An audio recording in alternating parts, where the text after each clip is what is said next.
मित्रांनो, आज आपण पाहतो की आपण दिग्रजच्या ह्या पुसद रोडवरील इथे या तलावावरती आलेला आहे आणि इथूनच जे आहे डेली आमचं रुटीन जे असते वॉकिंगचं, तर ते 5.5 किलोमीटर जाणे आणि 5.5 किलोमीटर येणे.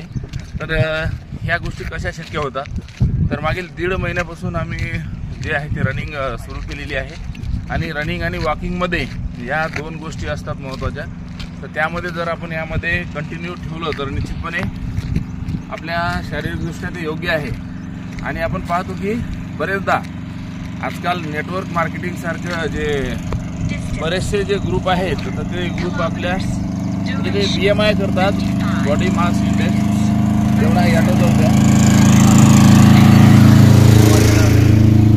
तर तो BMI करून आपल्याला सांगतात की तुमचं वजन एवढं आहे, एवढं जास्त आहे, तुम्हाला असं करावं लागेल. 7-8 दिवस आपण ते जॉईन करतो. मग आपल्याला सल्ला देण्यात येतो की बाबा आता तुम्हाला निवड व्यायामाने होणार नाही, तर कुठलं तरी न्यूट्रिशियस डायट ज्याला की काही मान्यता नसते, तर ते आपल्याला ते प्रोव्हाइड करतात. आणि त्यानुसार मग आपल्याला वाटतं की आपलं लगेच वजन वेट लॉस झालं पाहिजे. मग इतर ज्या गोष्टी असतात तर त्यामध्ये मग आपण ते डायट फॉलो करतो आणि त्यामध्ये लिक्विड अन्य काही होतो आणि आपला आहार कमी करतो. कुठल्याही गोष्टीमध्ये आहार हा कमी असावा असं काहीच नाही. फक्त तो आहार जो आहे त्यामध्ये आपण स्वतःच आपण डॉक्टर बना किंवा जे सलादचं प्रमाण आहे, एकूण जेवढं आपण डाएट घेतो त्यापैकी 30% जे आहे तर ते आपलं त्यामध्ये म्हणजे सलाद ज्याला म्हणतो आपण, तो सलाद असणं खूप गरजेचं आहे.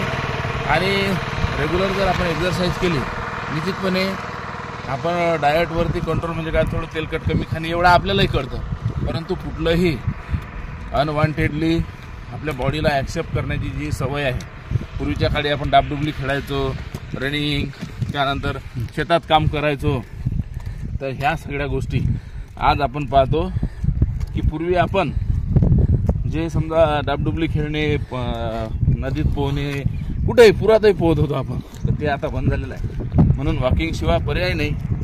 आणि ह्या पर्याय निवडत असताना जर आपल्याला काही समजा प्रॉब्लेम गेलं, समजा आपली बॉडी लवकर कंट्रोल होत नसेल समजा, तर त्यावेळेला चांगल्या डॉक्टरचा सल्ला घ्या. जर आपल्याला काही त्यामध्ये समजा कंट्रोल करायचं असेल तर MDचा वगैरे सल्ला घ्या. आजकाल तर पाहतो की जसं नेटवर्क मार्केटिंग होतं, तुम 10,000 दो, 10 लोक जोडो, हां आपको आ गया 2,500 का चेक. ते काही चेक फेक नाही, सगळे लंबे झाले. तर ते आर्थिक लंब होणं माणसाला परवडेल, परंतु हे शारीरिक लंब होणं जे आपल्याला कदापिही परवडणार नाही. आता आपण दिग्रजपासून 4.5 किलोमीटर इथे आलेलो आहे आणि तो जो दगड दिसतोय 5 किलोमीटरचा, ती कार येत आहे तिथेच आहे मित्रांनो. तर तिथपर्यंत आपल्या सगळ्या गोष्टी, तिथपर्यंत रनिंग आम्ही 5 आणि 5 10 आज 10 किलोमीटर रनिंगसाठी आम्ही कॅपेबल झालेलो आहे. रनिंग आणि वॉकिंग या दोन गोष्टी. तर भविष्यात आमचं टार्गेट असेल की आम्ही आता 7, आम्हाला जर म्हटलं 7 किलोमीटर जाणे 7 काही वाटत नाही. आता आपण बघू शकता 4.5 किलोमीटर येऊन हा आपण चढून आलेलो आहे, तरी देखील आपल्याला कुठला दम नाही, काही नाही. अगदी फ्रेश हवा आहे, वातावरण छान आहे, निसर्ग प्रसन्न आहे. मित्रांनो, आपल्याला सगळं काही निसर्ग शिकवत असतो, त्यानुसार आपल्या जीवनामध्ये बदल करा, कॅपेबल व्हा. कुठलाही अन्य प्रोडक्ट घेत असताना निश्चितपणे चांगल्या डॉक्टरांचा सल्ला घेऊनच खावा.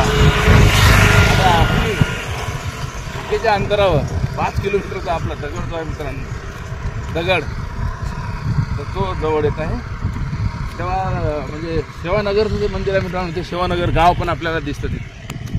हे सेवानगर गाव, आपण सेवानगरचं ते मंदिर दिसत आहे. तर तिथपर्यंत आपण आज हे सक्सेस झालेलं आहे.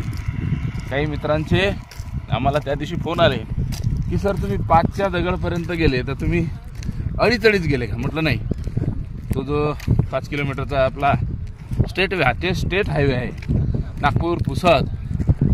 नागपूर दिग्रज पुसद दारवा, आपलं हिंगोली परभणी, या सगळ्या लोकांना माझी विनंती आहे की हा रोड आपला आहे. तुम्हाला दगड दाखवतो. सगळ्यांनी आपल्या छातीवर दगड नका ठेवू.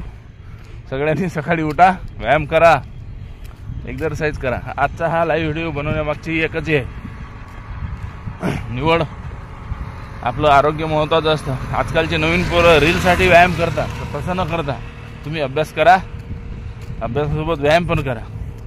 नवीन पिढी पाहतो आपण जिम लावणे हे ते, त्या गोष्टी पण महत्त्वाच्या आहेत. परंतु जिम लावून जर एकदा तो सोडला तर मित्रांनो काही खरं नाही, मग आपली बॉडी तेवढ्याच्याने ती पुन्हा हे होत आहे. आता इथून आपण या दगडवरती बा 22 किलोमीटर आहे मित्रांनो आपलं स्टेट हायवे 257 हा आहे. आणि पुसद इथून 22 किलोमीटर आहे मित्रांनो. हे पुसद आपलं 22 किलोमीटर. पुसद, दिग्रस, दारवा हे आर्मीवाले सगळे लोक यांनी पण आपला व्हिडिओ पाहून, आणि हे दिग्रस बघा, दिग्रस 5 किलोमीटर आहे. त्या दिवसचा व्हिडिओ आणि आजचा व्हिडिओ मित्रांनो, तर हे आपल्याला प्रेरणेसाठी आहे. आणि इथूनही आम्ही आता आज ठरवलेलं आहे अर्धा किलोमीटर जाणार आहे आम्ही मंदिरापर्यंत. सेवानगरचं मंदिर 1.25 किलोमीटर आहे. तिथून आपल्याला दिसतं पण सेवादास नगर मित्रांनो गाव पण दिसत आहे, आणि आपण सगळे परिचित आहात. म्हणून हा रोड मित्रांनो SS 257 म्हणजे स्टेट हायवे आहे 257. आणि याच रोडने मित्रांनो अंबेजोगाई परळी, बीड, गंगाखेड आणि आपले हिंगोलीवाले हिंगोलीकर, पुसदकर, चंबाळपिंपरी या सगळ्या लोकांना माझी विनंती आहे की आपल्या हायवेने आपण चालावं आणि आपला व्यायाम आपण करावा. मित्रांनो आजची अपडेट भेटूया असंच पुन्हा एखाद्या व्हिडिओमध्ये. तोपर्यंत धन्यवाद. आपल्या चॅनलला लाईक, सबस्क्राईब आणि फॉलो, शेअर करायला विसरू नका. Bye bye.